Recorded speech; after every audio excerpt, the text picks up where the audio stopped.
Doctor আফম Khalid Hossain, অন্তর্বর্তীকালীন সরকারের ধর্ম বিষয়ক উপদেষ্টা।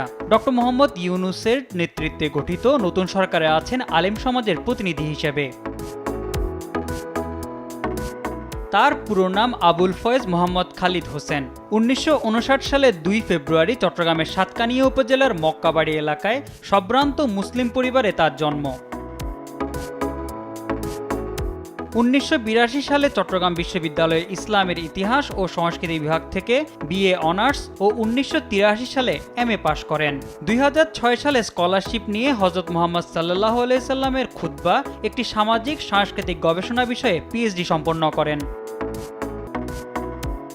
১৯৮৭ সালে সাতকানিয়া আলিয়া মাহমুদুল উলুম ফাজিল মাদ্রাসায় প্রভাষক হিসেবে কর্মজীবন শুরু করেন। তিনি ওমর গনি এমইএস কলেজের ইসলামের ইতিহাস বিভাগের অধ্যাপক ও বিভাগীয় প্রধান, এশিয়ান ইউনিভার্সিটি অব বাংলাদেশের খণ্ডকালীন অধ্যাপক ছিলেন। তিনি হেফাজতে ইসলামের সাবেক নায়েবে আমির, ইসলামী আন্দোলন বাংলাদেশের শিক্ষা উপদেষ্টা।